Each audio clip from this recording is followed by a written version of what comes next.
Et bon matin tout le monde, j'espère que ça va bien. Aujourd'hui, vu qu'on a enfin un petit peu de déplacement sur notre grille à nouveau, je me suis dit qu'on pourrait faire un petit peu quelque chose de le fun pour une fois, puis juste faire déplacer nos units ennemis sur la grille. Comme ça, ben, ils vont pouvoir nous chaser un peu, fait qu'on va avoir un petit début de jeu enfin. En tout cas, j'espère. Mais c'est ça, fait qu'on va avoir des units ennemis qui vont nous courir après, tant et aussi longtemps qu'ils trouvent un pad jusqu'à nous autres. C'est pas super idéal en ce moment, c'est très de base. Mais au moins, on a un petit début de quelque chose qui vit un petit peu. Donc, pour ça, je vais tout simplement commencer par aller dans mon BP Unit New et au moment où ce qu'on dit de se déplacer au AI, dans le fond, à son tour ici, on va lui dire de se déplacer. Donc, je vais juste me créer un custom event pour que ça soit lui signaler que c'est son tour. Donc, je vais me créer un event que je vais appeler event underscore unit turn.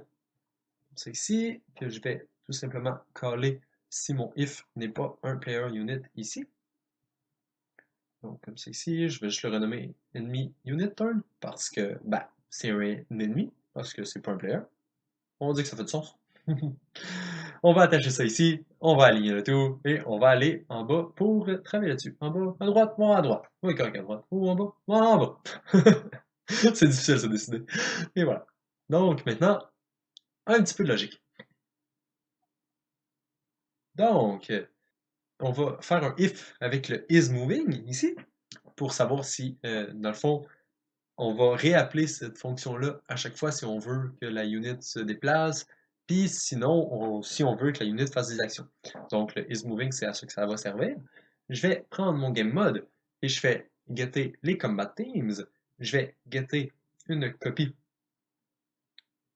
de la première team, dans le fond, la player team. Je vais ensuite splitter ma structure et me faire un autre get pour getter le premier euh, unit de la team du player, donc first player unit. Pour l'instant, ça va fonctionner parce qu'on a une unit dans notre player team. Si jamais on en a plusieurs, ben, il va falloir faire un petit système de sélection pour savoir, hey, c'est quel qui est le plus logique d'aller rejoindre. Tu peux-tu te rendre jusqu'à l'autre bout? Non. Tu peux-tu te rendre à celui qui est à côté de toi? Oui. Bon, ben, va à lui. Mais bon, pour l'instant, ça va faire le travail. Ensuite, je vais me getter mon combat grid et appeler ma fonction qui va générer un path, parce que si on veut que la unit se déplace, il faut qu'elle ait un path, bien sûr. Donc, je vais cocher la case Highlight Path juste pour être sûr que on voit ce qui se passe si jamais il y a des problèmes pour l'instant. Je vais passer le Current Movement Point de ma unit, comme on fait à chaque fois. Et je vais aussi getter mon grid index de ma unit pour ma start tile. Ma target tile, ça va être le grid index de ma unit finale. Par contre, là, pour l'instant, ça ne fonctionnera pas parce que notre système n'est pas fait pour ça. Il n'est pas fait pour se rendre à une case qui ne peut pas se rendre. Donc, il va falloir aller le modifier un tout petit peu, malheureusement. Ou heureusement, je ne sais pas. Avant, si jamais ça fonctionne, on va prendre la length. Je vais regarder si la length est plus grande que 0. Donc, s'il a trouvé un path, on va tout simplement dire à la unit de se déplacer. Pour ça, ce que je vais faire, c'est si jamais ça n'a pas fonctionné, on va réappeler la même fonction en ne cochant pas le isMoving. Comme ça, il va être rendu à la phase attaque ou autre action, peu importe. Et vu qu'il n'y a pas d'autres actions à faire, il va juste quitter.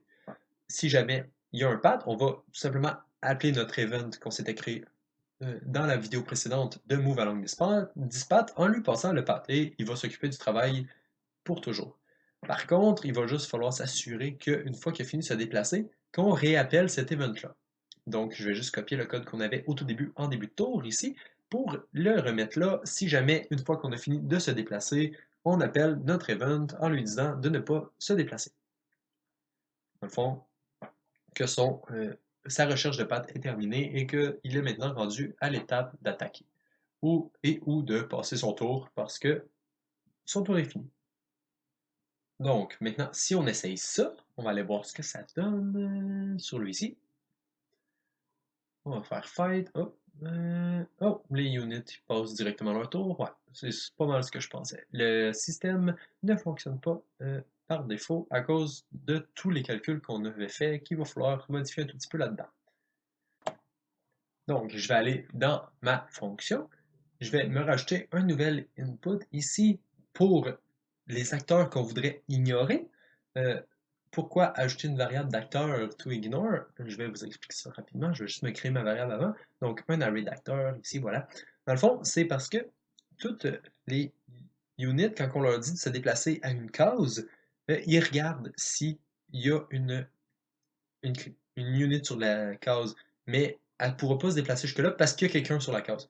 Donc, je vais juste aller retourner dans mon generate path juste avant et je vais lui passer le first player unit. Comme ça, ben, on va pouvoir lui dire ignore cette unit-là. Donc, va-t'en jusqu'à cette case-là. Il y a quelqu'un sur la case, ça fait-tu partie de cette liste-là? Oui, ok, ignore-les. Ça fait-tu pas partie de cette liste-là? Non, ok, ben tu peux pas te rendre jusque-là. Mais si jamais ça fait partie de cette liste-là, on peut juste lui dire d'ignorer. Donc, il va pouvoir se rendre jusqu'à cette case-là. Ensuite, je vais devoir aller dans toutes mes autres Generate Path to Target, tous les autres endroits où je l'ai appelé, et je vais devoir attacher un Make Array vide à toutes ces fonctions-là, parce que dans le fond, il faut lui passer un input. Donc, je vais juste aller le remplacer dans tous mes autres endroits pour que ça puisse compiler. Donc, Generate Path ici, et voilà. Et voilà, donc ça devrait fonctionner. Ensuite, le Actors to Ignore. Où c'est que ça va être utile? Dans le fond, ça va être utile quand on calcule les neighbors. Donc, dans getNeighbors, ici, getTileNeighbors, je vais tout simplement me rajouter le même input de Actors2Ignore.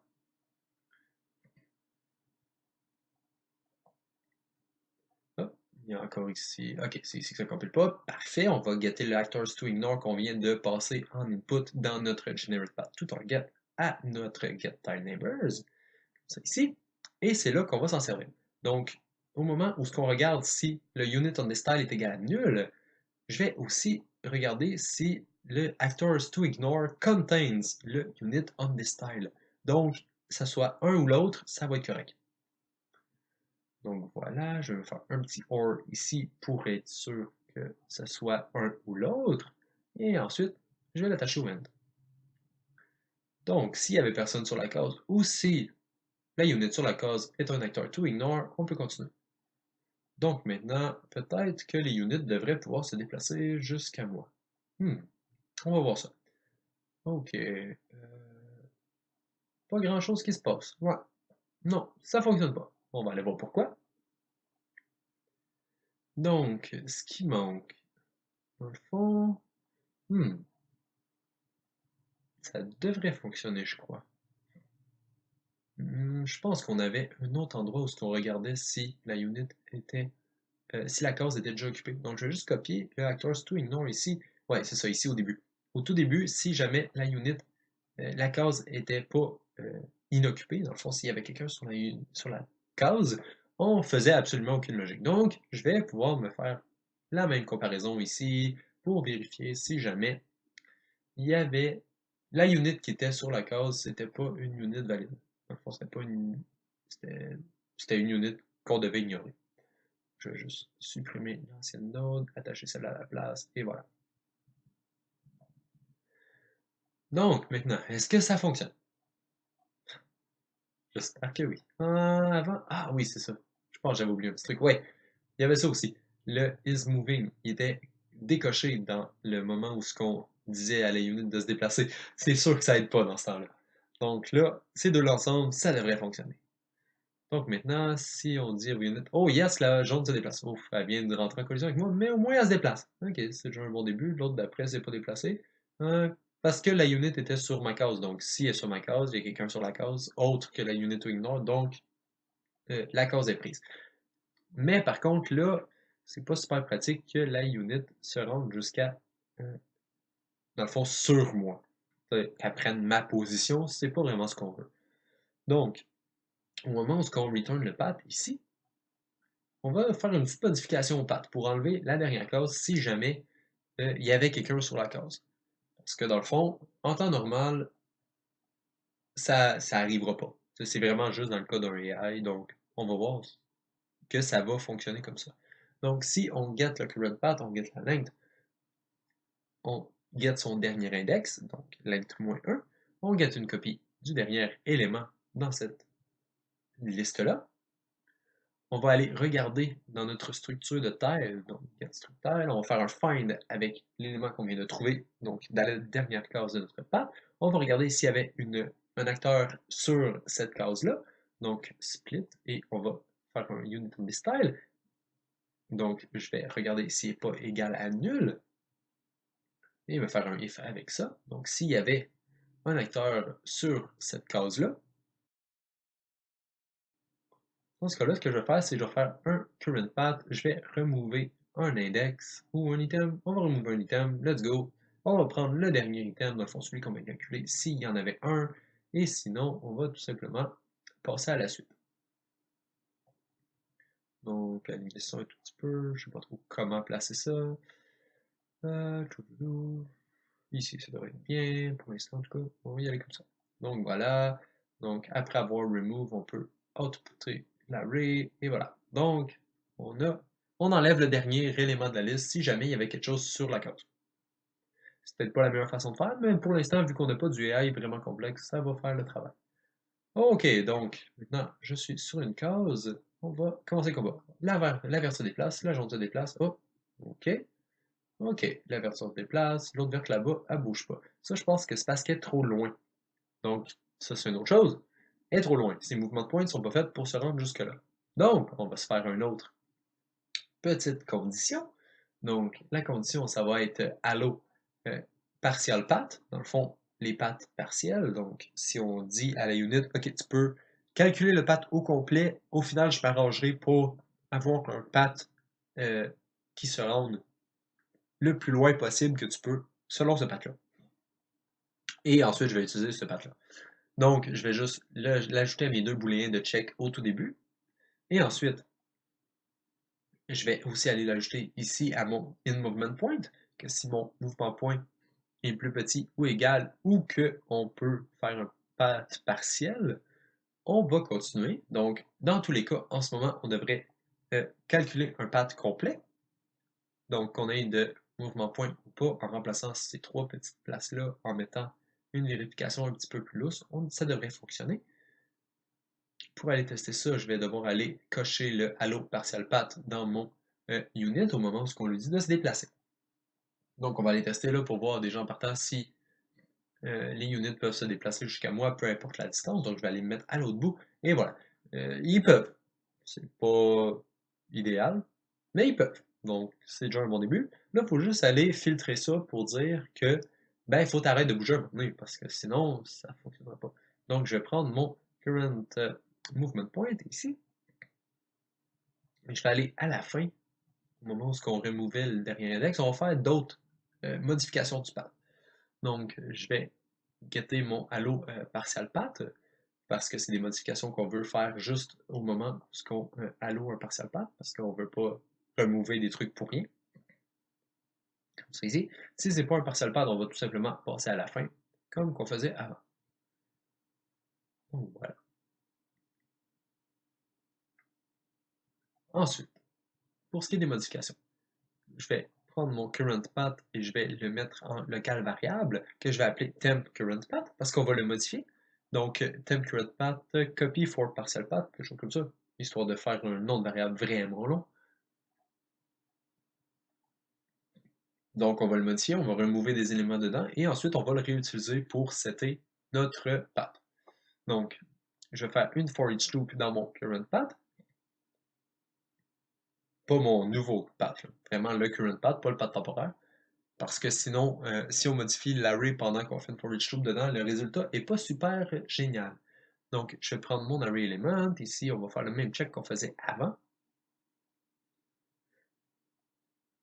Mais aussi, on va faire d'autres checks. Donc, le check, ça va être le cost from start. On va regarder si la distance à partir du début est plus grande que le nombre de mouvements de points qu'on a. Si oui, on va l'enlever. C'est aussi simple que ça. Donc, in movement point, plus grand, si le cost from start est plus grand que notre in movement point, ça va être une bonne raison de l'enlever. Donc, premier check, ça va être ça. On va regarder la distance. Donc, voilà.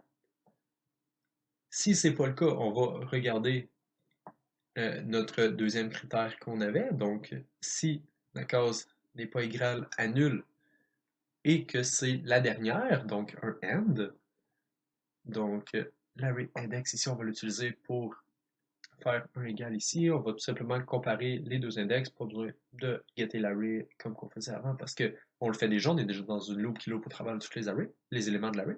Donc voilà, on compare les deux index. Si l'index est égal au dernier index de notre path, on veut tout simplement enlever la dernière case si jamais il y avait quelqu'un dessus. Et ensuite, et dans ces deux cas-là, voilà, on a un path qui se fait enlever des éléments. Ensuite, une fois que notre loop est fini, on va tout simplement sortir pour pouvoir retourner à notre code habituel. Ok, donc, est-ce que ça fonctionnerait? Je suis pas trop sûr. Non, c'est ça. Il manque une partie. Dans le fond, il faut setter notre current path. Donc, set current path en utilisant le path temporaire qu'on vient de se créer et de modifier. Je vais juste déplacer ça un petit peu ici, comme ça ici. Utiliser le partial path. Hop, bon. En même temps, le current path, si c'était pas le bon, il fallait utiliser le partial path parce que on faisait exactement ce qu'il fallait pas faire. Là, il remouvait directement du current path. Donc, pas super bien. Et en plus, notre index n'était pas seté. Donc, on va setter ça. Et finalement, on va utiliser le path temporaire, que là, il devrait être valide, avec les éléments manquants à la fin, comme qu'on veut, et on va setter le current path avant de le return. Donc, on va vraiment modifier le current path pour comme, enlever plein d'éléments à la fin, jusqu'à ce qu'on ait un résultat potable. Donc, là, si je me trompe pas, on devrait avoir quelque chose qui fonctionne. Enfin, j'espère. Donc, si je fais fight ici, ok, c'est à mon tour, je me déplace. La jaune ne s'est pas déplacée parce qu'elle ne pouvait pas se rendre. Celle-là, elle avait 6 points de mouvement, elle s'est déplacée de 6. Parfait, c'est un bon début. On va aller le tester avec un autre groupe parce que c'était un petit peu dommage que la jaune ici était loin, puis qu'elle ne pouvait pas se rendre jusqu'à moi, donc c'était un petit peu triste. Donc voilà, si je teste, je me déplace là, toutes les unités devraient pouvoir se rendre. Ok, parfait. La jaune avance de 6, la verte avance de 6, et tout semble bien. Ils peuvent descendre les marches. Yes! C'est bon, ça. Parfait. Ils sont pas super brillantes, ils se bloquent les unes les autres, mais au moins, ça fonctionne. Donc, on a un début de quelque chose avec un semblant de petit AI pas super fonctionnel pour l'instant, mais au moins, il se déplace. C'est un bon début. Donc, ça va être tout pour aujourd'hui. Je vous laisse là-dessus. Je vous souhaite une très agréable fin de journée et je vous dis à la prochaine. Bonne soirée.